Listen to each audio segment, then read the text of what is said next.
금일 멀티모달 세미나 시작하도록 하겠습니다. 저는 발표를 맡은 백준거 교수님 연구실 석박사 통합과정 구병모입니다. 제가 오늘 맡은 부분은 멀티모달에서 추론 부분입니다. 저번 시간까지는 멀티모달에서 얼라이먼트를 하는 방법을 배웠습니다. 멀티모달 얼라이먼트란 서로 다른 모달리티에서 인터커넥션이나 디펜던시를 캡처하는 과정이라고 보실 수 있겠고, 제가 이 빨간색 박스로 쳐놓은 부분이라고 생각해 주시면 되겠습니다. 이렇게 레프레젠테이션이 얼라인드 되었다면은 그 얼라인드 된 레프레젠테이션이 어떠한 프라블럼 스트럭처를 갖는지, 그리고 어느 정도 설명력으로 표현할 수 있는지, 그걸 활용해서 멀티플 인퍼런셜 스텝을 통해 지식을 결합하는 과정이 추론 과정이라고 봐주시면 되겠습니다. 지식을 결합하는 과정이란 여기서 이렇게 Y를 표현하듯이 뭐 예측이나 분류와 같은 태스크에서 의사결정을 내리는 과정이라고 봐주시면 되겠습니다. 그러한 과정 속에서 필요하다면은 외부 지식을 추가적으로 활용하는 것도 고민해 보셔야 할 것입니다. 제가 방금 말씀드린 부분을 다시 네 가지로 정리를 해서 표현을 해 보았습니다. 이와 같이 스트럭처를 모델링하고, 그리고 덴스의 노드 정도 형태인지 아니면은 사람이 이해할 수 있는 워드 정도의 형태인지까지 이 컨셉에 대해서 어느 정도 설명 가능한지를 정한 다음에 그 두 개 스트럭처와 컨셉이 정해졌다면은 이제 레프레젠테이션인지 아니면 로지컬 인퍼런스인지 커설 인퍼런스인지 이런 추론의 단계에 따라서 추론을 진행할 수 있겠습니다. 이렇게 인퍼런스를 진행을 하는데 해당 모달리티만으로는 인퍼런스가 진행되지 않는다면 이 익스터널한 널리지도 고민해 보셔야 될 것입니다. 그래서 먼저 얼라인드 레프레젠테이션이 어떠한 스트럭처를 갖는지부터 살펴보도록 하겠습니다. 제가 크게 두 가지로 나누어 보았는데요. 첫 번째는 싱글 스텝이고 두 번째는 멀티 스텝입니다. 싱글 스텝은 단순합니다. 두 개나 서로 다른 모달리티를 단순 결합해서 Y를 결정해내는 과정이라고 보시면 되겠는데, 이는 단순해서 이번 발표에서는 다루지 않을 예정이고, 제가 크게 다룰 부분은 이 멀티 스텝의 구조인데, 그 중에서 템포럴, 하이어라키컬, 인터랙티브 세 가지 정도로 봐주시면 되겠고, 실제로 얼라인드 된 레프레젠테이션이 어떠한 구조를 갖는지는 알기 어렵기 때문에 이를 모델을 통해 찾는 기법인 디스커버리 또한 배워보도록 하겠습니다. 먼저 템포럴 스트럭처입니다. 템포럴 스트럭처는 이 아래 그림과 같이 생각해 주시면 이해가 쉬운데, T1부터 TT 시점에 얼라인드 된 레프레젠테이션이 존재하고 이 멀티모달 메모리를 통해서 의사결정을 내린다고 봐주시면 되겠습니다. 여기서는 크게 세 가지로 일반적인 학습 형태를 나눠볼 수 있겠는데, 첫 번째는 라이팅 과정입니다. 라이팅 과정은 얼라인드 된 레프레젠테이션이랑 기존 메모리 간의 시밀러리티를 계산해서 저장하는 과정이라고 봐주시면 되겠습니다. 저장을 할 때는 여기 수식처럼 다 프로덕트 정도로 계산해도 되고, 아니면은 코사인 시밀러리티나 힌지 시밀러리티도 고민해 보셔도 되겠습니다. 이렇게 저장을 했다면은 이전의 메모리랑 새롭게 저장할 정보를 결합하는 과정이 컴포즈 과정이라고 봐주시면 되겠고, 이는 1-알파를 이전 메모리에 곱하고 새로 저장할 부분에는 알파를 곱해서 시간 정보를 반영해주는 과정이라고 봐주시면 되겠고, 산업공학에서는 EWMA와 같은 모델이 이와 유사하다고 이해해 주시면 되겠습니다. 여기서 알파는 모델을 통해서 학습할 수 있는 어떤 파라미터라고 생각해 주시면 되겠습니다. 이렇게 컴포즈를 했다면 이 마지막 t 시점까지의 메모리가 와줬다면 이 메모리를 서머리 펑션을 통해서 정보를 요약한다고 표현했는데, 결국 어떤 의사결정을 내릴 수 있도록 해주는 겁니다. 여기서 서머리 펑션을 베타로 표현했는데, 이 또한 모델이 학습할 수 있는 파라미터라고 이해해 주시면 되겠습니다. 이러한 템포럴 스트럭처를 갖는 대표적인 태스크를 보면은 이 비디오 캡셔닝 과정이 있겠습니다. 비디오 캡셔닝은 어떤 비디오를 보고서 이 해당 비디오가 무엇을 뜻하는지를 문장으로 나타내는 태스크라고 봐주시면 되겠는데, 여기서도 보시면 스타트로 들어와서 메모리로 저장을 한 다음에 그 메모리가 이 CNN을 거친 비디오의 정보와 결합이 돼서 다음 단어를 이렇게 맞출 수 있게 됩니다. 스타트가 들어가서 A가 나왔고 A man is calling the phone 뭐 이런 식으로 이 비디오와 연결 지어서 캡셔닝 과정을 거칠 수 있는 것을 볼 수 있습니다.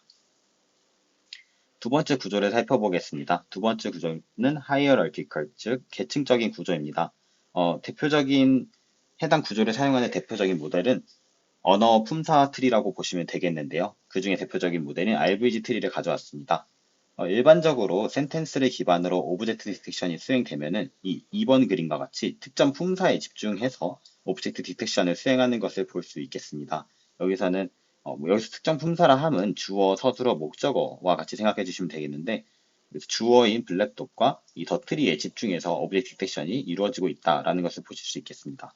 RVG 트리는 여기서 한층 더 나아가서 이 품사 구조를 계층적으로 표현해가지고 더욱 정확하게 사물을 표현할 수 있게 되는 과정이라고 봐주시면 되겠는데 이쪽 오른쪽 그림을 봐주시면은 블랙독이랑 on left of the tree 이렇게 두 가지로 계층적으로 나뉘는 것을 볼 수 있겠고 그래서 이 나무의 왼쪽에 있는 검정색 강아지에 집중해서 오브젝트 디텍션이 수행되는 모습을 볼 수 있겠습니다. 이 과정을 조금 더 논문을 통해서 자세하게 살펴보면 다음과 같습니다. 논문에서는 The skis of the man in the red jacket 이라는 문장이 들어왔을 때 이 더 같은 필요 없는 단어들은 프루닝, 가지치기를 해서 없애는 것을 볼 수 있겠고 그리고 해당 문장을 RVG 트리로 만들어내고 그 RVG 트리는 스코어와 피처로 나누는 것을 볼 수 있겠습니다. 여기서 스코어 노드랑 피처 노드를 자세하게 살펴볼 필요는 없지만 일반적으로 피처 노드의 경우는 위와 같이 좀 비주얼한 정보를 담고 있다고 봐주시면 되겠고 스코어 노드는 조금 행동에 관련된 그런 정보들을 담고 있다라고 봐주시면 되겠습니다. 이렇게 해서 IVG 트리가 결정되었다면은 인풋 이미지에서 Fast ICNN을 거쳐가지고 오브젝트 디텍션을 수행해서 이 관심 있는 부분만 이렇게 추출해낸 것을 볼 수 있겠습니다. 그래서 이 관심 있는 피처가 추출이 되었다면 IVG 트리랑 결합이 되어서 오른쪽과 같이 이제 의사결정을 내리는 것을 볼 수 있겠습니다. 그래서 어떤 남자의 스키 그리고 빨간색 옷을 입은 이런 식으로 결합을 해가지고 빨간색 옷을 입은 남자의 스키를 찾아줘 이런 식으로 의사결정을 수행하는 것을 볼 수 있겠습니다. 세 번째 구조는 인터랙티브 스트럭처입니다. 인터랙티브 스트럭처는 아래 그림과 같은 구조를 띠고 있는데 언뜻 보면은 이제 시간의 흐름을 갖는 템포럴 스트럭처랑 유사하다고 생각하실 수 있겠습니다. 하지만 템포럴 스트럭처와 좀 다른 점은 인터랙티브 스트럭처는 이전 타임 스텝에서의 액션이 퓨처 스테이트에 영향을 준다는 점을 띠고 있습니다. 이는 저희가 아실 분도 있겠지만 리인퍼스먼트 러닝의 구조를 좀 띠고 있다고 생각해 주시면 되겠습니다. 그래서 대표적인 모델로도 이 내추럴 랭귀지의 정보를 받는 리인퍼스먼트 러닝을 이제 고민해 보실 수 있겠는데 이는 서베이 논문에 따르면은 한 두 가지 정도로 다시 나눠볼 수 있겠습니다. 첫 번째는 랭귀지 컨디셔널 리인퍼스먼트 러닝으로 에이전트의 액션이나 리워드가 랭귀지에 직접적인 영향을 받는 겁니다. 좀 예시를 들자면 폴리시 자체가 센텐스로 되어 있는 경우라고 생각해 주시면 되겠습니다. 그래서 왼쪽 그림을 보시면은 제가 플레이어가 나무를 얻고 철을 얻고 워크벤치에 가서 마지막으로 골드를 얻는 여기서 목표가 골드를 얻는 거였는데 그 해당 모든 과정을 센텐스로 표현해주고 있는 것을 볼 수 있습니다.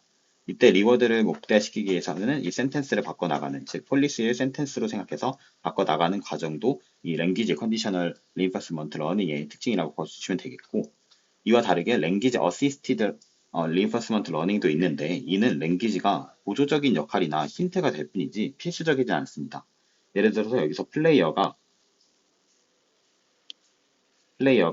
이 보석들을 다 먹은 다음에 출구로 나간다라는 이 게임을 생각해 보았을 때 그냥 이 이미지만을 가지고도 충분히 강화학습을 통해서 결정을 내릴 수 있지만 해당 다른 아이콘들이 적이어서 너를 쫓아오는 적인지 아니면은 보석은 어떠한 존재인지 이를 좀 보조적으로 랭귀지를 통해서 정보를 전달해주는 과정도 볼 수 있겠습니다.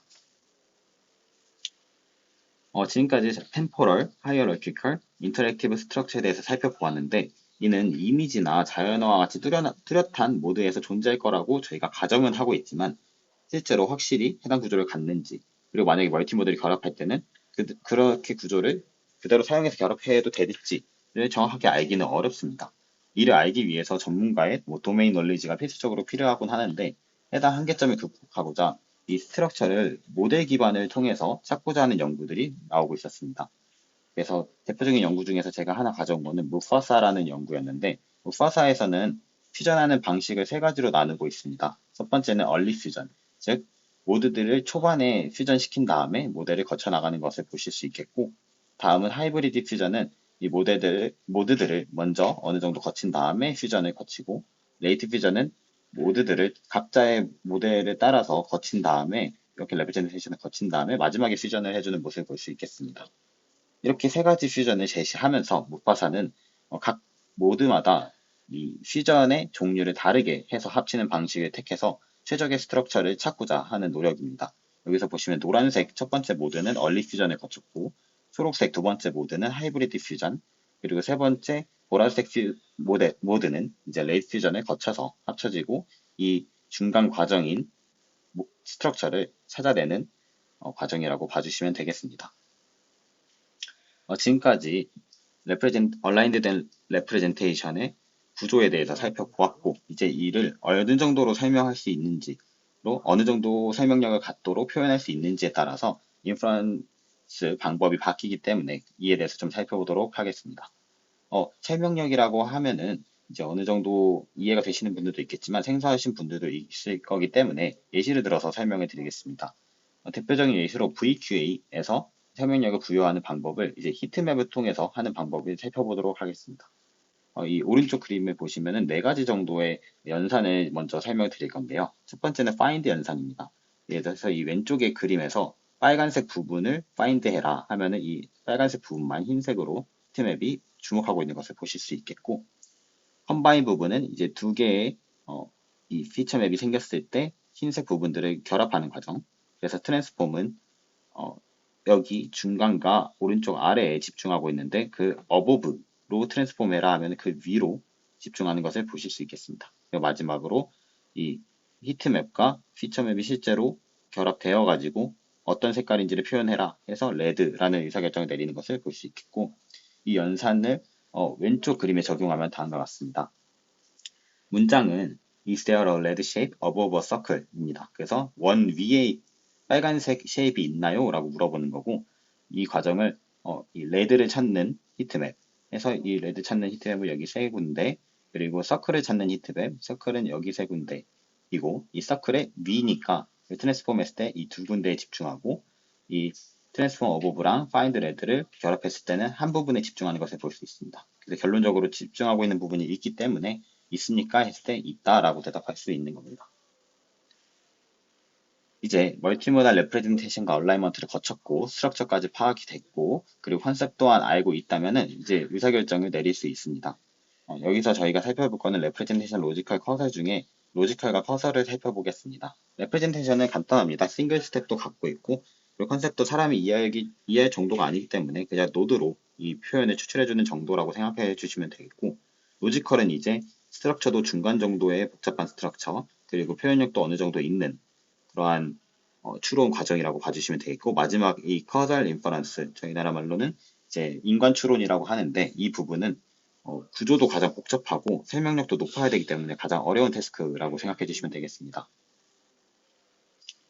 그래서 로지컬 인퍼런스부터 살펴보도록 하겠습니다. 여기서 어떤 문제 상황을 하나 살펴볼 건데, VQA 상황에서 일반적인 VQA는 잘합니다. 여기서도 88.2, 86.5 정도로 잘하는데 조금의 논리적인 변화만 생겨도 성능이 하락하는 문제가 존재한다는 게 이 문제 상황입니다. 여기서 두 가지로 나눠볼 수 있겠는데 VQA 컴포즈랑 VQA 서플멘트 상황이 있겠습니다. VQA 컴포즈 같은 경우는 이제 보시면은 VQA에서는 남자가 신발을 신고 있나요? 했을 때는 잘 맞췄지만 신발을 신지 않고 있나요? 이렇게 역으로만 바꿨을 뿐인데 잘 맞추지 못하는 것을 볼 수 있습니다.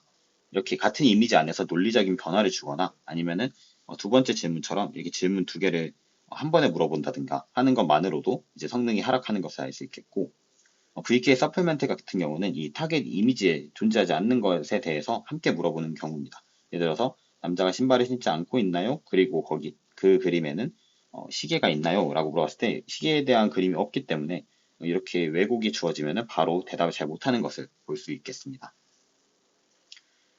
이런 로지컬 인퍼런스 상황에서 혼란을 주는 것을 간단하게 해결하는 방안으로는 로지컬 오퍼레이터를 통해서 질문을 분해하는 과정입니다.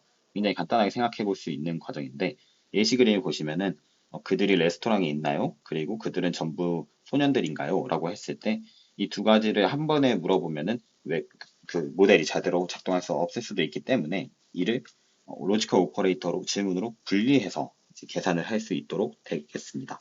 그래서 레스토랑에 그들이 있나요? 랑 그들은 모두 소년인가요? 이렇게 나눠서 보실 수 있겠고, 이 멀티모달로 얼라이먼트를 하고 그리고 의사결정을 내린 다음에 그 의사결정을 마지막에 로지컬 오퍼레이터로 결합해주는 과정이라고 봐주시면 되겠습니다.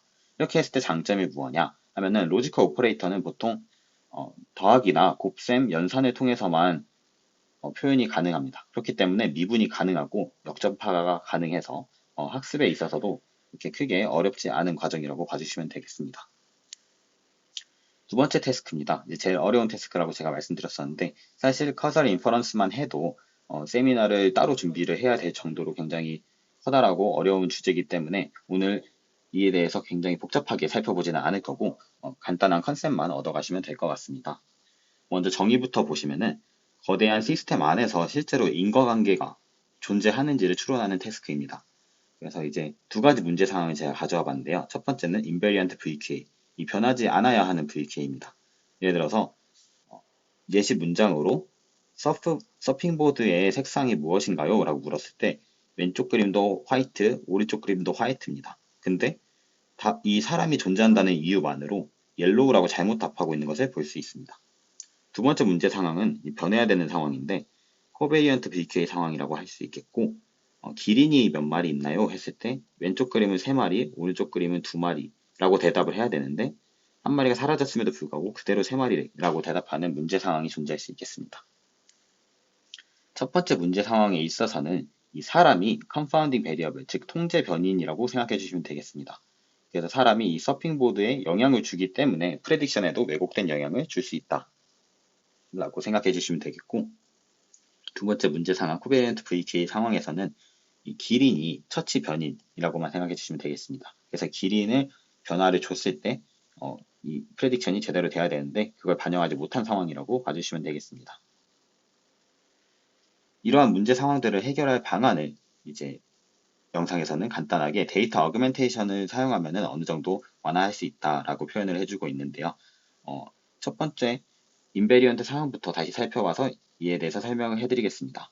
여기서 풍선이 무슨 색깔인가요? 했을 때 두 그림 다 레드여야 되는데 이 엄브렐라 색깔 때문에 왜곡이 일어날 수 있습니다. 그렇기 때문에 엄브렐라가 있는 그림과 없는 그림으로 나눠서 각각을 논리 의사결정을 한 다음에 이 의사결정 결과를 전부 다 이 왼쪽에서도 레드, 오른쪽에서도 레드라고 제대로 답할 수 있도록 학습을 시키면 된다는 얘기입니다.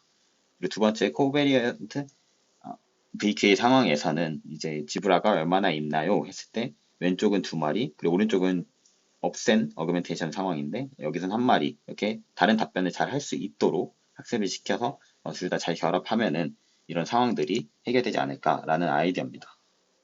하지만 해당 방법에도 한계점이 있습니다. 커설 인퍼런스가 어려운 이유이기도 한데요. 어떤 사물이 트리트먼트 베리어블인지 그리고 컨파운딩 베리어블인지 사전에 알기가 어렵습니다. 그렇기 때문에 이 명확한 인과관계를 파악하는 것은 여전히 난제라고 생각해 주시면 되겠습니다. 제가 이제 앞서서 여러 가지 구조나 아니면 설명력이나 이제 인과 추론하는 방법들, 추론하는 방법들에 대해서 설명을 드렸었는데 이는 다 어떤 모달리티 사이에서만 존재하는 레프레젠테이션으로 의사결정을 내릴 수 있었습니다. 하지만 실제로는 그것만 가지고서는 의사결정을 못 내리는 경우도 있습니다. 그래서 그런 경우에는 이 외부 지식을 활용해야 됩니다. 그래서 제가 논문 하나를 가져왔는데 이건 OKVQA라는 데이터셋을 제공하는 논문이었습니다. 이에 대해서 조금 설명을 드리면은 타겟 이미지만을 가지고 답할 수 없는 질문들이 존재하기 때문에 이 외부 지식이 추가적으로 필요하다는 내용입니다. 예를 들어서 제가 노란색 박스 친 부분을 보면은 그림에는 교회 그림이 있습니다. 그리고서 질문을 이렇게 물어봅니다. 보통 이 건물에 어느 요일에 가나요? 라고 물어본다면은 이제 일요일, 저희는 사전 지식을 알고 있기 때문에 교회는 일요일에 가는 거지 하고 답할 수 있습니다. 하지만 이런 외부 지식이 없다면은 그냥 이 건물만 봤을 때는 어느 요일에 가는지 추론해낼 수 없을 것입니다. 따라서 위키피디아나 아니면 사전에 다른 정보들을 받아와서 이제 의사결정을 내리는 과정도 고민해 봐야 될 수 있겠습니다. 지금까지 제가 설명드린 모든 내용들은 굉장히 어려운 부분들입니다. 왜냐하면은 결국 데이터가 어떤 스트럭처를 갖고 있는지 그리고 어느 정도 컨셉에 속하는지 그래서 어떠한 추론 방법을 선택해야 되는지 그리고 익스터널 놀리지는 무엇을 써야 되는지 하나하나 결정된 게 없습니다. 그렇기 때문에 분석가가 이에 대해서 결정을 해야 되고 합리적인 의사결정을 내려야 될 때 굉장히 어려운 태스크라고 봐주시면 되겠습니다. 네, 오늘의 발표는 여기에서 마치도록 하겠습니다. 경청해 주셔서 감사합니다.